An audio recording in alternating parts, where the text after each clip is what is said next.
नमस्कार छात्रों, welcome to my channel Maharshi में ही Infotech. So let's start class 10th Godhuli poem section. Godhuli कविता के इस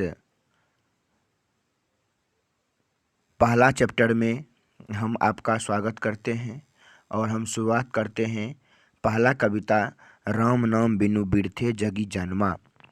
राम नाम बिनु बिरथे जगी जन्मा गुरु नानक के द्वारा लिखित एक बहुत ही निराकार कविता है। इसमें इस कविता के माध्यम से गुरु नानक ने निराकार ईश्वर के भक्ति और उसकी उपासना के बारे में बताया है और कर्मकांड और बाहरी पूजा को दिखावा माना है। इस चैप्टर के माध्यम से हम लोग समझते हैं कि गुरु नानक के क्या पंक्ति हैं, क्या उद्देश्य हैं। कवि पहला क्वेश्चन है, कवि किसके बिना जगत में यह जन्म व्यर्थ मानता है। कवि का कहना है कि मानव जो इस संसार में आए हैं, मानव इस संसार में जो जन्म लिए हैं, उसका जन्म सार्थक है कि निरर्थक है। उसका जन्म किसके बिना व्यर्थ हो जाता है। तो उत्तर है कि कवि राम नाम के बिना। यदि कवि कहता है कि राम नाम के बिना इस संसार में जन्म लेना व्यर्थ है। कवि मनुष्यों को ओर इशारा करके कहता है कि यदि तुम राम नाम नहीं लिए हो, भजन नहीं किए हो, तो तुम्हारा इस संसार में जन्म लेना व्यर्थ है। दूसरा क्वेश्चन है कि वाणी कब विष के समान हो जाती है। कहता है जो कुछ भी हम लोग बोलते हैं, जब हम बोलते हैं तो हमारी जो वाणी कभी कभी मीठी निकलती है, कभी कभी कोयल की जैसी प्यारी निकलती है, लेकिन कभी कभी ऐसी वाणी निकल जाती है जो हमको बहुत ही खतरे में डाल देती है। इसलिए वाणी कब विष के समान हो जाती है, दूसरा क्वेश्चन है। इसका उत्तर होगा वाणी राम नाम के बिना विष के समान हो जाती है। कहने का अर्थ ये हुआ कि जब हम बोल रहे हैं, उस बोलने में भी यदि राम का नाम नहीं है तो वाणी राम नाम के बिना विष के समान हो जाती है। तीसरा क्वेश्चन है कि नाम कीर्तन के आगे कवि किन किन कर्मों की व्यर्थता सिद्ध करता है। नाम कीर्तन का अर्थ होता है नाम का जप करना, गुरु के द्वारा दिए गए मंत्र को जप करना। गुरु के द्वारा दिए गए मंत्र के आगे कौन कौन ऐसे कर्म है जो व्यर्थ सिद्ध हो जाता है। तो उत्तर होगा कभी नाम कीर्तन के आगे पुस्तक पाठ, व्याकरण का बखान तथा दंड कमंडल शिखा और जनेऊ तथा तीर्थ यात्रा आदि कर्मों को व्यर्थ मानता है। कहने का अर्थ ये हुआ कि यदि आप नाम कीर्तन नहीं करते हैं, पुस्तक का पाठ करते हैं, व्याख्यान करते हैं, छोटी लाठी ले लेते हैं, कमंडल ले लेते हैं, शिखा को बढ़ा लेते हैं, जनेऊ धारण कर लेते हैं और तीर्थ यात्रा पर चले जाते हैं, तो ये सब करने से आपको जो है ना सिद्धि प्राप्त नहीं हो सकती है। सिद्धि यदि प्राप्त करना हो तो आपको नाम कीर्तन, नाम जप ही करना होगा।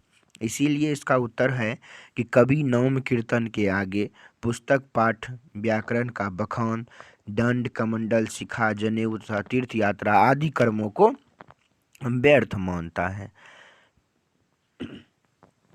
चौथा क्वेश्चन है हरिरस से क्या अभिप्राय है। हरिरस से कवि का क्या अभिप्राय है, मतलब हरिरस किसे कहते हैं, हरिरस का मतलब क्या होता है। तो कवि कहता है कि हरिरस का अर्थ गुरु मंत्र से लिया गया है। क्वेश्चन है कि हरिरस से कवि का क्या अभिप्राय है। तो यहाँ पर उत्तर है कि हरिरस का जो अर्थ होता है वह गुरु का मंत्र होता है। गुरु के मंत्र को ही हरिरस बोला जाता है। हरिरस का अर्थ गुरु मंत्र से लिया गया है।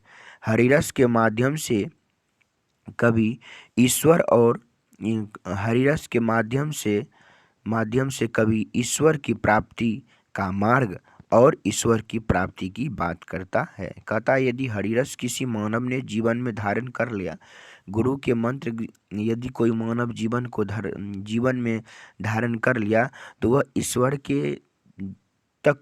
ईश्वर तक पहुँचने का उसे मार्ग भी मिल जाएगा और अंत में उसे ईश्वर भी मिल जाएगा।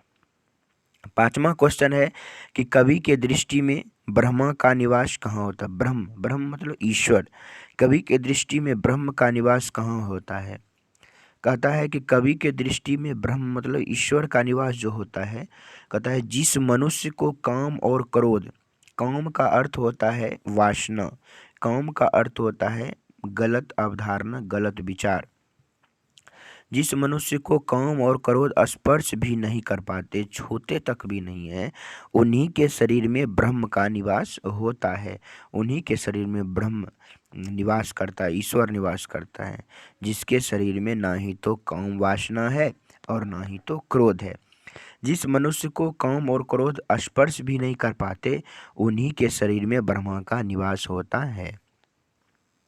छठा क्वेश्चन है कि गुरु की कृपा से किस युक्ति की पहचान हो पाती है?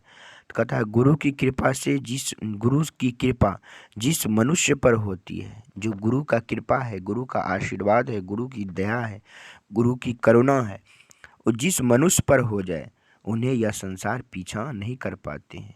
उन्हें गुरु की कृपा से ईश्वर की युक्ति की पहचान हो पाती है। अगर गुरु की कृपा हो जाए तो ईश्वर युक्ति जो होते हैं उसकी पहचान हो जाती है, जानकारी मिल जाती है।